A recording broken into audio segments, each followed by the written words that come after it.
Good morning students, welcome to Suraj School Bhiwadi. Today we are going to do next exercise. We are using the book NCERT and we are studying chapter 2, that is polynomials. Today we will do next topic, that is factor theorem. Some students are not taking interest in watching the videos, but better the videos are for the revision purpose. Some new candidates have joined with us, so we have to prepare the videos, and you can try and practice from other books also. If there is any query, I will take your queries and will prepare videos on the basis of your queries. So you can send me your queries on WhatsApp number. I will prepare the videos and will try to sort out your doubts from other books. So we will study the topic factorization of polynomials. Let us now look at the situation of example 10 above more closely. So factor theorem we are going to study. If px is a polynomial of degree n greater than 1,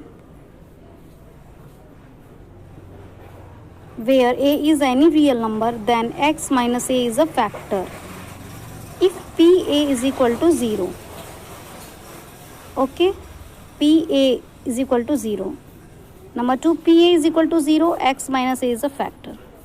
यानी कि अगर कोई भी value आपको दे रखी है, suppose x equal to 1/2 दे रखा है और आपको ये पूछा है कि क्या ये फैक्टर है, तो अगर इसको पुट करने पर पॉलिनोमियल की वैल्यू 0 आ जाती है, तो यानी कि वो जो गिवन नंबर है वो उसका फैक्टर होगा. और अगर फैक्टर दे रखा है दैट मीन्स वो पॉलिनोमियल की वैल्यू वहाँ पे पुट करने पर 0 आ जाएगा. फैक्टर मतलब कि वो उससे उसे मल्टीप्लाई करेगा. ठीक है, तो आप यहाँ पे देखो, इन्होंने क्वेश्चन पूछा है examine whether x plus 2 is a factor. आपको बताना है कि x plus 2 is a factor of this. क्या ये इस पॉलिनोमियल का फैक्टर है? तो अभी अभी हमने क्या देखा कि अगर x प्लस 2 फैक्टर, तो आप x प्लस 2 को 0 के इक्वल करो, तो यहाँ से आपके x की वैल्यू कितनी आ गई है? -2. अब आप इस -2 को इस पॉलिनोमियल में रख कर देखेंगे, और अगर पॉलिनोमियल की वैल्यू 0 हो गई तो यानी कि x प्लस 2 फैक्टर है. चलो चेक करते हैं. x plus 2 equal to 0, x equal कितना आ गया? -2. वैल्यू पुट करते हैं यहाँ पर. x क्यूब यानी कि -2 का cube, then 3 -2 square plus 5 -2 plus 6 कितना आया? -8. 2 2 ज़ा 4, 3 ज़ा 12, -10 प्लस 6. तो +12 और +6 कितना हो गया? 18. और -8 और -10 कितना हो गया? -18. +18 -18 कैंसिल, यानी कि x प्लस 2 इसका फैक्टर है. और अगर यहाँ पर चेक करना है तो यहाँ पर भी ऐसे ही करेंगे. x इक्वल -2 पुट करके देखो वैल्यू 0 आता है या नहीं आता. 2 -2 प्लस 4 -4 प्लस 4 यानी कि 0 आ गया. तो यहाँ पर हम क्या करेंगे, इस तरीके से पुट करके देखेंगे. अगर आपका 0 आ गया तो x plus 2 is a factor. You can check this without applying the factor theorem also. अब देखो, यहाँ पे आपको k की वैल्यू फाइंड करनी है, और ये बताया हुआ है कि x minus 1 is a factor है. तो x minus 1 is equal to 0, x equal to 1. तो यानी कि फैक्टर है, तो यहाँ पर x की वैल्यू रखने पर ये भी 0 आ जाएगा. तो वैल्यू 1 रख दो यहाँ पर. यहाँ पे हमने 1 रख दिया, और हम इसको k के लिए सॉल्व कर लेंगे. यहाँ पे देखो 1 रखा हुआ है. 4 1 स्क्वेयर, 1 क्यूब, 3 1 स्क्वेयर, -4. इसको सॉल्व करेंगे तो आपकी k की वैल्यू आ जाएगी. तो ये आपकी फैक्टर थ्योरम के हिसाब से सॉल्व हो जाएगा. ये बिल्कुल 8th क्लास वाला काम है आपका. 6x square plus 17x. तो इन क्वेश्चंस में क्या करते हैं, ax square plus bx plus c हो गया. आपको a को और c को मल्टीप्लाई करना है, तो आपने 6 को और 5 को मल्टीप्लाई किया, 30 आया. ये सारा काम माइंड में होगा. अब 30 के फैक्टर इस तरीके से बनाने हैं कि b आ जाए. तो 30 के फैक्टर हो गए 15 2 ज़ार 30, और ऐड करने पर 17 भी आ गया. तो बस यही आपको माइंड में लगाना है कि हमें 17 को स्प्लिट करना है. इसने बोला है by using the splitting the middle term and by using the factor theorem. ठीक है, तो यहाँ पर आपका कितना आ जाएगा, स्प्लिटिंग कर लेते हैं. 15x प्लस में 2x. अब आप यहाँ से क्या कर लो, यहाँ से कॉमन निकाल लो. कॉमन निकालने के बाद सॉल्व हो जाएगा. ये देखिए हमने इसको स्प्लिट कर दिया। स्प्लिट करने के बाद में यहाँ से आपने 2 कॉमन निकाल लिया। 2 से जब 6 को डिवाइड किया तो 3, यहाँ पे 2x थे, 1x बाहर आ गया, 1x बच गया, यहाँ पे 2x बाहर आ गया, 1 बच गया। यहाँ से 5 बाहर आया तो 3x बचा, यहाँ पे 5 में से 5 बाहर आ गया तो 1 बचा। 3x + 1 दोनों में से कॉमन, अंदर बच गया 2x + 5। इसी क्वेश्चन को अगर फैक्टर थ्योरम से आप करते हो, फैक्टर थ्योरम से करते हो तो क्या करोगे, 6 कॉमन निकाल लिया आपने यहाँ से, ठीक है, 6 कॉमन आपने निकाल लिया। और 6 कॉमन निकालने के बाद में आप पॉसिबिलिटीज़ बनाओगे इसकी, जैसे 6x² + 17x + 5, तो इसके हो गए x - a x - b, जहाँ पे इसने ए बी को माना 5/6, ठीक है। अब let us look at some possibilities. अब ए और बी की क्या पॉसिबिलिटीज़ हो सकती हैं कि 5/6 आ जाए, ठीक है, ये कांस्टेंट वाला वैल्यू आ जाए, ठीक है। तो 1/2, 1/3, 5/3, 5/2 एंड सो ऑन, बहुत सारी पॉसिबिलिटीज़ इन्होंने बनाई। तो क्या चेक किया कि 1/2 को रखने पर 0 के इक्वल नहीं आया, -1/3 के रखने पर 0 नहीं आया, 0 आ गया, तो x + 1/3 इसका फैक्टर है। तो ट्रायल मेथड से ये सॉल्व करना है, ठीक है। तो इस तरीके से आप इसे सॉल्व करने की कोशिश करेंगे। लेकिन ये बोल रहा है for example the use of splitting method appear more efficient.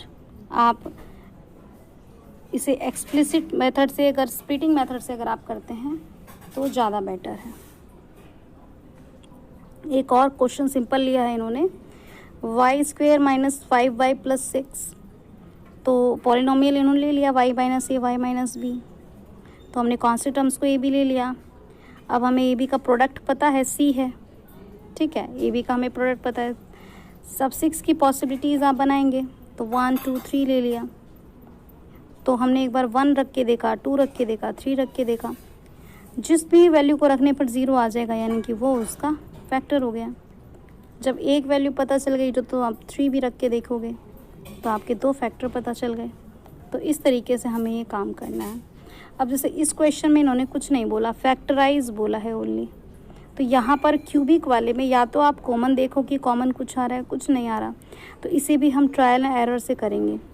1 रखो, -1 रखो, +1 रखो, 2 रखो, +2, -2, 3 +3 -3, इस तरीके से एंड सो ऑन ट्रायल करके चेक करेंगे। पहले एक बार 1 रख कर चेक करेंगे, 0 आता है, नहीं आता तो कोई बात नहीं, हम -1 रख कर चेक करेंगे, 0 आता है तो ठीक है, नहीं तो फिर 2 रख कर चेक करेंगे, फिर 0 आ जाता है तो यहीं रुक जाएंगे, नहीं आता तो -2 रख कर चेक करेंगे। इस तरीके से बहुत लेंदी प्रोसीजर हो जाता है।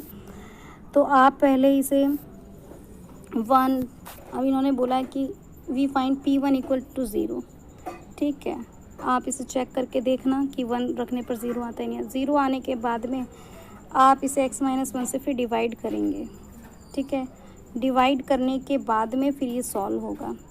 तो आपके जो एक्सरसाइज के क्वेश्चंस हैं थोड़ा सा आप समझ लें कि किस तरीके से आप करेंगे। Determine whether x + 1 is a factor, तो इन चारों में आपको पॉलिनोमियल दिया है, तो आप x + 1 = 0 करेंगे और x = -1, यानी कि सभी में आप x = -1 पुट करके देखेंगे चारों पार्ट्स में।